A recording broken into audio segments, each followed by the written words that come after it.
Hello guys, Assalamualaikum. Welcome back to the segment. Apa khabar guys? Saya harap anda semua dalam keadaan sihat. Dan malam ni, dalam satu lagi kisah seram yang saya nak kongsikan dengan anda. Tapi sebelum tu, jom kita layan the intro.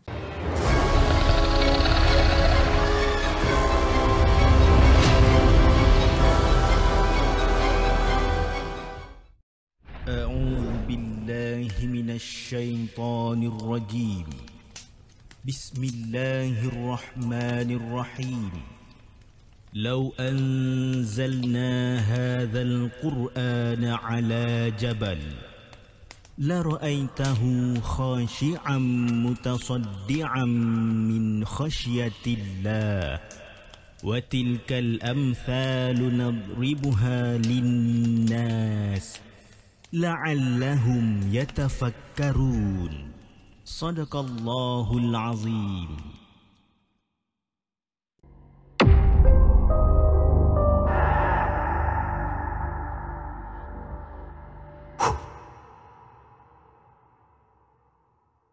Okay guys, so malam ni rancangan kita ditaja. Okay, ditaja oleh Bukur Gaharu Aromaterapi. So ini adalah dia punya produk yang kita ada pada malam ni.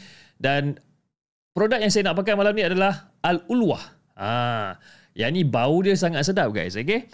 So sebelum kita mulakan, okay, kita mulakan dengan kita punya bukhur dulu. Okay. Kita kena bakar agang dia ngam-ngam sui-sui. Okay, kejap kita. So dekat sini lah saya bakar saya punya arang dekat sini. Jadi kepada anda yang berminat untuk beli Bukur Gaharu Aromaterapi ni, saya akan tinggalkan link di bawah. Jadi anda boleh support kita punya local producer ataupun local production. Abang Adam nama dia, nama owner dia kalau tak silap saya, nama owner dia Abang Adam. Anda boleh contact dia, anda boleh buat pembelian di saluran Orin, iaitu di Shopee, dan boleh orang kata boleh support lah perniagaan dia. Okay? Kalau bukan kita yang support, siapa lagi, right?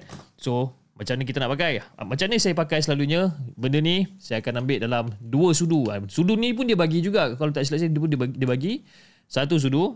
1 untuk kau. 1 untuk aku. Okay. Dah, 2. Cukup. Settle. Alright.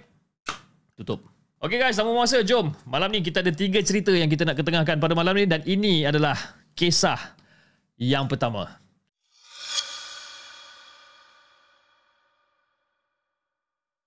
Okey, kisah yang pertama ni. Kisah ni berkisahkan tentang love triangle. Di antara Kamal, Mawar dan juga Adi. Jadi diorang ni budak tingkatan 5 lah. Jadi dekat dalam kelas 5 Kurnia ni, Cikgu Adnan masa tu tengah tulis satu benda dekat papan hitam tau.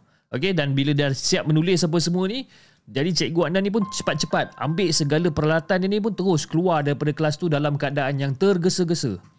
Dan gelagat Cikgu Adnan ni, dia macam seolah-olah menimbulkan tanda tanya kepada pelajar-pelajar kelas 5 Kurnia ni. Kecuali si Kamal. Sebab apa? Kamal ni asyik duk termenung je dekat luar, perhatikan dekat luar. Jadi si Adi ni pun pergi tanyalah dekat si Kamal, bro, kau apa hal ni termenung daripada tadi ni? Aku tengok mengelamun je kau ni. Tak ada apalah bro, aku mengantuk ni. Dan secara tiba-tiba datang satu suara perempuan ni. Hai Adi, dia cakap.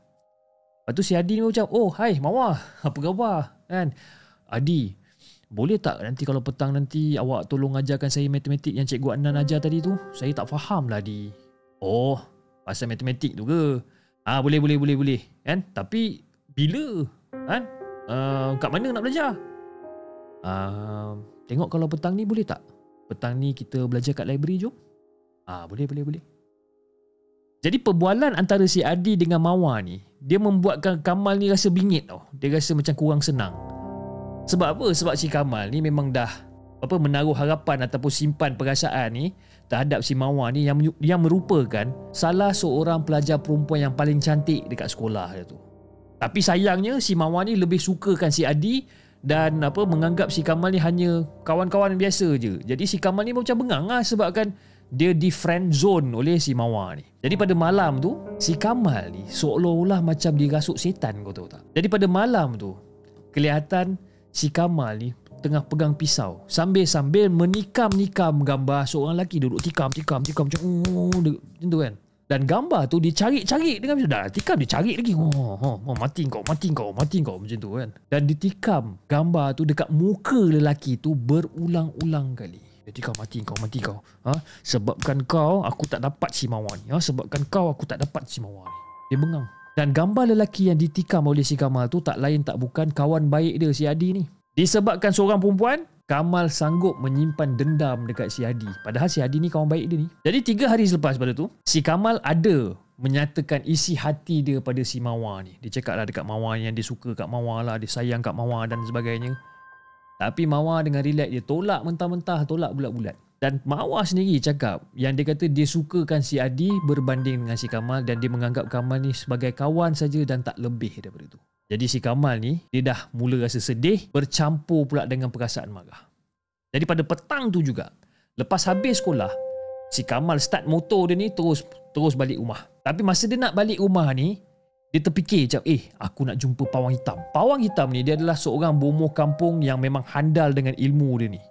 Jadi masa dia nak on the way balik tu, dia belok ke kanan, masuk dekat satu kampung ni. Dan bila dia masuk dekat kawasan kampung ni, kawasan di mana nak menuju ke rumah Pawang Hitam ni, perasaan dia dah mula macam tak tentu arah, macam berdebar-debar. Sebabkan apa kau? Sebabkan rumah Pawang Hitam ni memang terletak jauh dekat dalam hutan serta jauh daripada orang ramai. Kiri kanan dia ni semua hutan je, kiri kanan. Semak samun hutan-hutan. Jadi bila the moment Kamal masuk dekat kawasan nak menuju ke rumah Pawang Hitam ni, dia macam rasa tak sedap hati. Tiba-tiba bulu roma tegak je.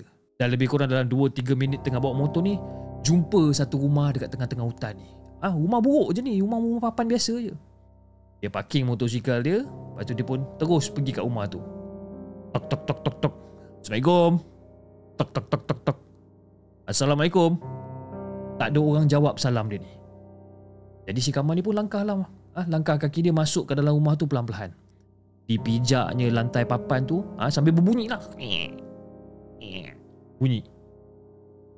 Dan masa tu Kamal duk pandang lagi kanan, dia pandang kan. Dan secara tiba-tiba Kamal terpandang dekat kawasan tengah ruang tamu tu. Dan dia nampak Pawang Hitam tu tengah duduk bersila dekat tengah-tengah ruang tamu tu. Assalamualaikum Tok. Tok, saya ni datang ada hajat Tok. Dan si Pawang Hitam ni langsung tak bersuara tau. Langsung tak bersuara dan dia terus pandang je muka Kamal ni dengan serius kan. Siapa perempuan yang kau nak kan tu? Jadi bila si Kamal dengar macam ni, dia macam agak macam terkejut lah. Macam mana Pawang Hitam ni boleh tahu kan? Sedangkan dia langsung tak bagi tahu apa-apa pun dekat Pawang Hitam ni. Jadi si Kamal ni pun layankan je lah. Nama dia Mawar Tok. Tok, boleh tak kalau katakan Tok jampikan dia supaya dia sukakan saya? Oh, kau nak aku jampikan dia? Boleh. Tapi ada syarat dia. Apa syarat dia Tok? Sebenarnya dia akan mula sukakan kau dalam masa 5 hari selepas ni. Tapi dalam masa 5 hari ni, kau tak boleh sedikit pun tengok muka kau dekat cermin. Dan kalau katakan kau langgar arahan pantang larang ni, Mawar akan mati dan kau juga akan mati. Dah, kau boleh balik sekarang. Cakap si Pawang Hitam ni sambil-sambil dia tengah mengasapkan kemenyan dia tu. Jadi si Kamal ni dia macam agak cuak bila dengar syarat dan juga pantang larang yang dinyatakan oleh si Pawang Hitam ni tadi. Yelah, mati kan, benda bukan boleh buat main-main. Tapi disebabkan nak dapatkan juga si Mawar ni, si Kamal ni rela untuk terima syarat dan juga pantang larang tersebut. Jadi setelah dah selesai segala urusan dengan Pawang Hitam ni, Kamal pun tinggalkanlah rumah kayu tu. Masa dia tengah nak keluar daripada rumah tu, Kamal sempatlah nak menoleh ke belakang dengan harapan nak ucapkan terima kasih dekat Pawang tu. Tapi masa dia toleh ke belakang guys, muka Pawang tu berubah menjadi satu makhluk yang menyeramkan. Muka dia berbulu dan bermata satu. Dan makhluk tu dengan secara tiba-tiba menyeringai, nampakkan taring dia yang besar yang terkeluar daripada bucu mulut dia ni. Terkeluar kat sini besar. Jadi nak dipendekkan cerita, Kamal pun dah caw daripada tempat tu, dah balik dan segala macam ni. Besok pagi tu dia pun pergi sekolah. Dia pergi sekolah, tapi kali ni dia pergi sekolah dengan keadaan yang sangat-sangat ceria guys. Habis semua kawan-kawan dia ni semua disapanya. Pelik.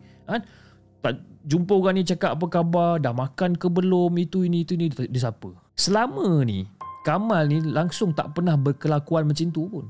Kawan baik si Kamal ni, si Adi ni pun macam pelik juga dengan si perangai si Kamal ni. Weh Kamal, kau ni dah kenapa tersengih-sengih apa semua? Lain macam kau ini peramah kau lain macam ni. Aku pergi rumah kau semalam, kau tak ada, mak kau cakap kau tak ada, kau tak balik lagi. Kau pergi mana semalam? Apa kau ni bro? Relax lah bro. Aku pergi bandar. Aku ada kerja sikit lah. Itu je. Tak adalah. Aku hari ni aku rasa happy semacam lah. Aku pun tak tahu kenapa. Jangan tanyalah kenapa aku happy kau ni lah. Aku tengah happy ni, kau patut happy dengan aku sekali lah. Pada waktu tu mata si Kamal ni duk terjeling-jeling dekat si Mawar ni. Dekat dalam hati Kamal ni duk kata jugalah, kalau si Adi tahu mana dia pergi petang semalam, habis punah harapan dia ni. Lepas pada tu dia pandang muka Mawar. Dia pandang muka Mawar. Hai Mawar. Lepas 4 hari ni kau akan menjadi kepunyaan aku lah Mawar. Hai, tak sabar aku nak tunggu 4 hari ni berlalu. Tapi sebenarnya guys, Kamal tak sedar satu benda. Dia tak sedar yang ada sepasang mata merah yang berada dekat luar birik darjah 5 kurnia ni sedang memerhatikan segala tingkah laku dan juga gerak-geri si Kamal ni. Jadi waktu tu diorang pun lepas dah belajar apa semua dan waktu rehat pun sampai. Jadi diorang ni, kawan-kawan ni semualah pergi makan dekat kantin masa tu. Makan mi goreng, macam-macam benda lah dia makan dekat kantin sekolah. Kan? Lepas dah settle makan semua, lebih kurang dalam 10-15 minit macam tu, perut Kamal ni tiba-tiba meragam tau. Dia rasa macam sakit perut. Jadi dia pun teruslah pergi ke toilet.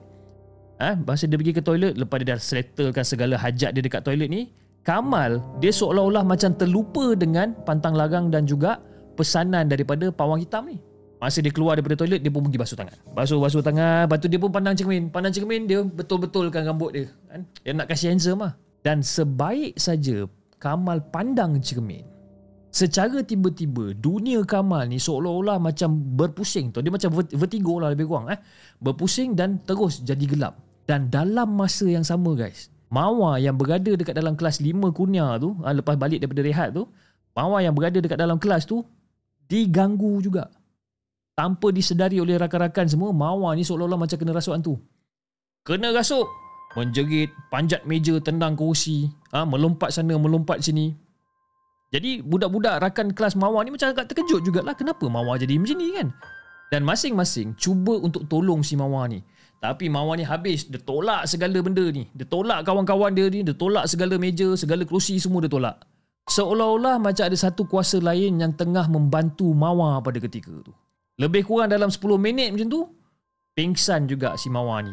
Jatuh kat lantai. Pada masa yang sama, dekat dalam toilet masa tu, masa si Kamal tengah betul-betulkan rambut ni, terdengar satu suara yang bergema dekat dalam toilet masa tu. Kau dah melanggar peraturan. Kau akan terima hukuman kau. Dan Kamal tiba-tiba macam tersedar tu. Terketar-ketar dia masa tu. Jadi dalam masa yang sama, Kamal ternampak ada kelibat lelaki berjalan ke arah Kamal. Kamal tengok je lelaki ni. Dan lelaki tu adalah Adi, kawan baik dia. Tapi kawan baik dia ni pandang muka Kamal ni dengan penuh rasa kebencian. Kamal, kau pembunuh Kamal. Kau dah bunuh Mawar Kamal. Dia cakap macam tu. Tapi dekat tangan Adi masa tu ada sebilah pisau panjang tau. Panjang pisau ni. Jadi si Kamal macam, Adi tolong aku di. Adi tolong di, jangan bunuh aku di, tolong. Aku minta tolong kau, tolong jangan bunuh aku. Aku ikut je apa cakap kau tolong jangan bunuh aku. Dan si Adi ni pula langsung tak hiraukan apa benda yang si Kamal ni rayu kan. Jadi pisau yang dipegang oleh Adi ni, dia terus tusuk tepat dekat pangkal tengkuk ni. Pang! Habis darah pecik semua keluar. Jadi si Kamal ni terus menggelupur dekat atas lantai. Dan Adi ni masih lagi tak berpuas hati. Sekali lagi menikam-nikam dada dia ni, bertalu-talu. Pam. Jadi Kamal ni orang kata ibarat macam dah nyawa-nyawa ikan lah. Langsung tak boleh nak melawan si Adi ni. Dan akhirnya badan dia dah tak bergerak. Dan ternyata nyawa dia tu dah melayang. Jadi si Adi ni puas hati lah. Puas hati bila dia tengok budak yang dia benci ni mati dekat tangan dia. Baru puas hati aku. Hutang darah perlu dibayar dengan darah. Dan tak lama lepas tu, kulit muka Adi ni dia terkopak tau. Dia macam terkopik-kopik. Satu persatu kulit dia ni terkopik dan jatuh. Menampakkan wajah yang sebenar guys. Wajah apa? Wajah Adi tu bertukar menjadi satu wajah makhluk berbulu hitam, bertaring besar dan bermata satu. Jadi misteri kematian Kamal dan juga Mawar ni masih lagi menjadi tanda tanya di kalangan kawan-kawan diorang ni, terutamanya si Adi ni. Adi ni tak tahu apa-apa, kan? Rupa-rupanya benda tu dah menyerupai Adi pergi bunuh si Kamal, pergi bunuh si Mawar ni, kan? Dan si pawang hitam ni masih lagi menjalankan kegiatan dia dan mencari mangsa yang seterusnya. Ini adalah kisah tentang pawang hitam guys. Dan kisah ini kita petik daripada sebuah blog tempatan yang tidak asing lagi bagi kita, yang kita kenali sebagai Fiction Shasha. Itu dia kisah tentang pawang hitam. Okey. Dah habis dah benda ni. Satunya pasal Bukur Gaharu ni, dia bukan macam diffuser yang living yang akan sentiasa on sampai 3-4 jam sampai 5 jam, tak kan. Benda ni kita kena top up sentiasa kan, kena rajin sikit lah. Tapi saya okey je, tak ada masalah. So cerita yang kedua, kita top up ni dulu dan jom kita dengarkan cerita yang kedua.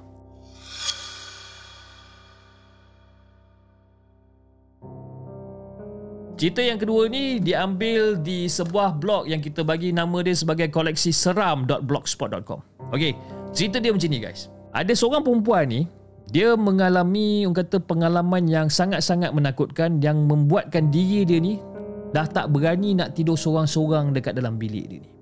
Kita bagi perempuan ni nama dia sebagai Umi. Dan Umi ni pula dia adalah seorang ibu tunggal yang berusia lebih kurang dalam 40 tahun. Lebih kurang umur saya je lah. Lebih kurang umur saya je. Dan mempunyai anak perempuan dan tinggal bersama dengan ibu, ayah, adik lelaki serta adik lelaki dia punya isteri dekat Sembawang. Jadi Umi masa tu tidurlah dengan anak gadis dia ni yang kita namakan dia sebagai Kira. Katil dua beranak ni merupakan katil double decker. Jadi Umi tidur dekat bawah, Kira tidur dekat atas. Jadi selalunya Kira akan sampai dekat rumah daripada tempat kerja lebih kurang paling lewat pukul 11.30 malam. Dan Kira ni dia bekerja dekat lapangan terbang Changi. Jadi orang kata dah menjadi kebiasaan lah. Kira akan menghantar WhatsApp message kepada Umi. Kalau katakanlah Kira ni kena balik lambat ataupun kena overtime ke. Dan kalau katakan malam tu dia tak dapat nak balik, dia kena orang kata stay up ataupun pergi tidur rumah kawan dia dan sebagainya, Kira akan tetap bagi tahu dekat Umi yang dia takkan balik. Memang orang kata hubungan antara Kira dan juga Umi ni memang rapat lah, memang cun lah hubungan diorang ni. Dan diorang sentiasa communicate antara satu sama lain. Jadi guys, kejadian ni berlaku pada ada satu minggu ni. Okay? Tepat pada malam Jumaat benda ni berlaku. Jadi pada satu hari tu Umi terasa macam badan dia macam terlalu penat. Selepas pulang daripada kerja lebih kurang dalam pukul 7 malam je tu. Jadi lepas dia dah bersihkan diri, dia solat maghrib, tunggu untuk solat isyak dan sebagainya. Jadi lepas dah settle solat, dia pun pergilah makan dan juga berbual-bual dengan ibu dan ayah dia ni dekat ruang tamu. Bersembang, tengok TV, minum air dan sebagainya. Dan tup-tap jam menunjukkan pada pukul 10 malam. Dan Umi dah terasa mengantuk lah masa tu. Dan dia pun masuklah ke bilik dan teruslah labuhkan diri dia dekat atas katil untuk tidur kat situ. Dan dia pun tidurlah. Dia tidur dan tak lama kemudian, lebih kurang dalam 1 jam 2 jam lepas pada tu, dia terdengar macam ada bunyi benda dekat atas katil dia. Kan? Dia tersedar dan dia dengar macam ada benda bunyi dekat atas katil ni. Bunyi dia tu sama seperti apabila Kira baru baring ataupun sedang memusingkan badan dia dekat atas katil. Macam bunyi spring katil lah dia dengar. Dan masa tu si Umi tengoklah jam dekat ni, tengok 12 suku malam. Jadi dalam kepala otak si Umi ni, dia mungkin fikir macam mungkin Kira dah balik dan dia pun dah baring dekat atas katil dia lah. Jadi selalunya Umi dia akan nampak wire telefon charger ni dekat sebelah katil tau. Dia akan nampak wire telefon tu daripada sebelah katil tu naik ke atas. Maknanya si Kira ni tengah charge telefon dia lah. Tapi malam tu dia tak perasan ada wire tu. Dan dalam masa yang sama, Umi terhidu ada satu bauan yang sangat-sangat tak menyenangkan. Dan Umi tahu benda tu bau bukan bau pacai tau. Sebabkan apa? Sebabkan Umi masih lagi dalam keadaan setengah tidur, setengah terjaga ni, dan dia tahu, dia kenal itu bukan bau pacai, tapi bau dia memang busuk. Dan Umi masa tu tergerak untuk ambil telefon bimbit dia ni untuk cek. Kan? Untuk cek saja, nak cek telefon dia ni. Dan bila dia angkat, dia tengok ada satu mesej. Ada satu mesej unread lah. Dia pun buka lah WhatsApp tu, dia pun tengok ada satu mesej unread. Dia buka, dia tengok dan alangkah terkejutnya bila dia dapat mesej daripada anak dia, si Kira ni, yang mengatakan bahawa yang Kira akan balik lambat. Dia akan balik lambat lebih kurang dalam pukul 2 pagi disebabkan banyak kerja dan dia terpaksa overtime. Jadi bila dia nampak macam ni, alamak, siapa dekat atas katil tu? Dan dia masih terdengar lagi tau. Dan dia terdengar lagi dekat bahagian atas, dia terdengar lagi bunyi macam benda tu bergerak-gerak. Krek, krek, krek. Dia dengar. Dan macam-macam persoalan main dekat kepala otak dia ni. Dan pada waktu tu, Umi nak bergerak pun takut, nak lari pun rasa takut, apatah lagi nak tidur dekat dalam bilik. Kan? Lagi-lagi bau busuk tu masih lagi menusuk-nusuk dekat dalam lubang hidung dia ni.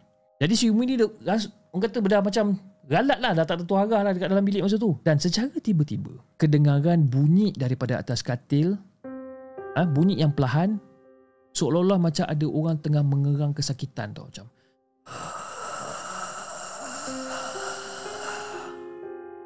dengar bunyi benda ni. Jadi korang bayangkan jarak daripada katil nak pergi ke pintu bilik lebih kurang dalam 7-8 tapak je. Jadi pada waktu tu si Umi ambil handphone dia ni dan dia pun berjalan perlahan-lahan menuju ke pintu tu. Dan tak tahu kenapa Umi dia tergerak hati nak tengok ke belakang. Nak tengok apa benda yang berada dekat atas katil itu. Jadi si Umi ni pun perlahan-perlahan lah dia pusing ke belakang. Dan masa dia pusing ke belakang guys, masa itulah dia nampak ada sekujur susuk tubuh manusia yang dibaluti dengan kain putih yang tengah baring kat situ. Tak lain tak bukan pocong guys. Yes, pocong berada dekat katil Kira ni. Tak ada orang kata tak ada lengah masa lah. Member lari macam tak cukup tanah lah. Dan Umi berlari, tak tutup pintu, terus pergi ketuk pintu bilik mak dengan ayah ni. Tuk. Ketuk. Macam nak roboh dia ketuk. Jadi bila mak dia buka nampak Umi dekat luar dan dia tengok muka Umi ni kan, muka dia dah pucat lain macam punya perangai kan. Dia seolah-olah dapat rasakan macam ada benda yang tak kena. Tapi walaupun macam tu guys mak dia masih tak berani nak periksa apa benda yang berada dekat dalam bilik Umi masa tu. Jadi Umi pun masuklah dalam bilik mak ayah ni, tidur kat situ. Dan alhamdulillah Umi dan juga mak dengan ayah dia ni berjaya untuk tidur sampailah keesokan paginya tanpa sebarang gangguan. Jadi sampai sekarang Umi langsung tak benarkan Kira balik lewat. Kalau katakanlah Kira masih lagi belum balik, Umi akan menumpang dan tidur dekat bilik mak ayah dia. Dia lebih sanggup buat macam tu. Siapa pernah kena benda macam ni guys? Kadang-kadang bila kita dengar balik cerita ni, saya duduk terbayang-bayang kan. Yalah, saya masuk bilik, tengok macam wife tengah tidur atas katil kan. Rupa-rupanya wife dekat bawah masih tengah buat milu. Jadi siapa yang dekat atas katil tu? Seram. Okay guys, jom kita bacakan kisah kita yang seterusnya. Kisah yang ketiga.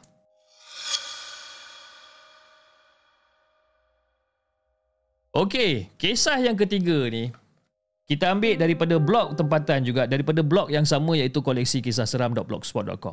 Okay, ini berkenaan dengan seorang budak yang kita bagikan nama dia sebagai Loy. Loy ni adalah budak lelaki lah. Budak lelaki yang mempelajari andaman di beberapa kursus yang telah dianjurkan oleh beberapa pihak, khususnya di bahagian butik-butik pengantin. Dan Loy pula, dia memilih dunia andaman ni sebagai kerjaya. Walaupun ramai orang kecam dia, cemoh dia, ialah sebabkan kerjaya ni dipelopori oleh golongan wanita daripada zaman dulu lagi. Tapi si Loy ni lelaki tapi dia suka buat benda-benda make up ni. Jadi Loy masa tu pernah mengalami satu peristiwa seram. Lebih kurang dalam 2 tahun lepas kot. Jadi kisah dia macam ni guys. Pada satu hari tu, Loy dapat satu job. Satu job untuk mengandam seorang pengantin di sebuah negeri yang terkenal dengan masakan-masakan yang pedas-pedas. Bila kita cerita tentang masakan yang pedas-pedas ni, korang tahulah negeri mana Tak perlulah saya sebutkan negeri tu. Jadi berangkatlah Loy bersama dengan pembantu-pembantu dia ni, seramai 3 orang ni, pergilah ke negeri tersebut. Diorang naik kereta lah, diorang naik kereta dan juga dipandu oleh salah seorang daripada dia punya assistant ni. Jadi Loy pun buka lah alamat dia melalui Waze, dia dah tekan semua, calculate route dan segala macam ni, terus ke destinasi. Dipendekkan cerita, diorang pun selamat sampai dekat destinasi tersebut. Tapi guys, nak bagikan gambaran yang lebih jelas rumah pengantin tu jauh dekat dalam ceruk kampung tau. Dan terletak dekat bahagian atas bukit sedikit. Dan menurut pada kata Loy, rumah tu macam rumah kampung style orang-orang dulu. Dan rumah ni dia macam agak menyeramkan kalau kita tengok daripada luaran dia. Tapi itu hanyalah permulaan je guys. Itu adalah permulaan daripada seluruh kisah ni. Jadi bila diorang dah sampai dekat situ, bila dah tahu rumah dia kat mana, dah sampai, dan masa tu Loy nak masuk lah. Nak masuk dekat dalam rumah pengantin, nak cari bilik pengantin perempuan kat mana apa semua. Jadi bila dia dah dapat tahu bilik pengantin perempuan kat mana, dia pun masuk lah. Jadi dia nampak lah pengantin perempuan tengah duduk dekat situ kan. Masa tu Loy bawa barang makeup dia, bawa baju pengantin kan. Assistant dia bawa bunga dan sebagainya kan. Jadi masa tu Loy masuk dekat dalam bilik tu bersama dengan seorang assistant. Yang lagi 2 orang assistant tu pergi buat kerja dekat luar. Sibuk siap-siapkan meja makan, beradab, decoration dan sebagainya. Tapi bila Loy masuk dekat dalam bilik tu, dia rasa heran, dia rasa pelik. Sebabkan apa tau? Bilik pengantin ni nampak suram disebabkan tingkap-tingkap bilik tu semua ditutupi dengan kain. Jadi macam, kenapa tutup dengan kain kan? Loy masa tu beranggapan mungkin ini adalah tradisi orang kampung dekat sini yang kalau ada orang nak kahwin tutup dengan langsir dan sebagainya. Okey lah. Loy pun macam malas nak ambil pot sangat lah. Jadi pada waktu tu, si Loy nak mulakan makeup. Tapi masa dia nak mulakan makeup, kakak pengantin cakap kalau boleh jangan pakai cermin, dia kata. Jadi si Loy ni macam pelik lah. Macam mana aku nak makeup tapi tak boleh tengok cermin ni? Tapi tak apalah. Itu atas permintaan daripada keluarga pengantin perempuan ni. Loy pun turutkan aja. Dia pun cubalah untuk jalankan tugas dia ni sebaik yang mungkin. Dan pengantin perempuan ni pula, orang kata tak banyak cakap. Dia diam je. Dia diam. Dia muka tegak macam tu kan. Loy tipik-tipik sana, tipik-tipik sini kan. Dia diam je. So bila dia dah buat final touch up dia dengan lipstick dan sebagainya, dia dah final touch up ni The last final touch up is basically Loy kena ikat rambut dia buat sanggul. So basically masa tu Loy dah letak dah barang-barang makeup dia semua atas meja. Loy pun dia nak sanggulkan lah rambut perempuan ni. Masa dia nak sanggulkan rambut perempuan ni, dia angkat tau rambut ni. Dia angkat dan dia cakap Astaghfirullahalazim. Dia terus cakap macam tu. Sebab apa? Masa dia angkat tu, Loy nampak dekat belakang tengkuk pengantin perempuan ni ada paku. Ya, paku. Paku yang berkepala besar tertanam dekat tengkuk pengantin perempuan. Dah berkarat siap. Berkarat pengantin pengantin tu berkarat orang kata paku tu. Serta-merta meremang bulu tongka pula dah. Serta-merta meremang bulu tengkuk Loy. Peluh jantan dia habis melilih keluar. Si Loy ni orang kata dah tak boleh lah nak bersantai-santai ni, dah tak boleh. Loy cepat-cepat masa tu dengan orang kata dengan keadaan yang macam agak tergesa-gesa, buatkan apa benda secepat mungkin untuk siapkan pengantin perempuan ni. Jadi lepas dah settle mengandam ni, si Loy pun terus nak balik lah. Dia terus nak balik, tapi kakak pengantin perempuan ni dia macam, Loy, jemputlah makan dulu makanan masakan kenduri tu kan, takkan nak balik dah, dia cakap macam tu. Jadi muka Loy ni dah pucat semacam. Dan Loy macam-macam alasan dia bagi. Ada appointment lain lah, perjalanan jauh lah, kucing sakit lah, segala macam alasan dia bagi. Besar kemungkinan guys, kakak pengantin perempuan tu perasan yang Loy ni seolah-olah macam takutkan sesuatu. Jadi kakak pengantin perempuan ni pun terangkan dekat Loy. Tak ada, sebenarnya apa benda yang awak nampak dekat belakang tengkuk dia tu, adik saya ni sebenarnya dulu dia kemalangan teruk dan dia hampir maut lah. Jadi kami sekeluarga ni bawa lah dia pergi berubat. Sebab itulah benda yang kamu nampak tu. Dan masa tu Loy dengar je apa benda cakap kakak pengantin ni kan. Jadi masa tu dalam hati Loy macam, hampir mati pekerjadahannya. Takkanlah benda-benda sini semua ada kena-mengena dengan paku dekat tengkuk pula. Ingat aku ni bodoh sangat ke?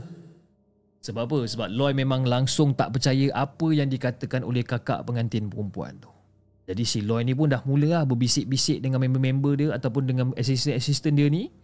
Dan dia pun ceritakan dekat assistant dia ni apa benda yang dia nampak. Terus assistant ni semua menggelupur. Muka sorang-sorang, muka pucat lesi. Dan diorang ni minta izin untuk balik, untuk segera balik. Jadi pada waktu tu si Loy dengan asisten dia ni langsung tak menjamah sedikit pun makanan yang telah disediakan oleh pihak pengantin perempuan ni.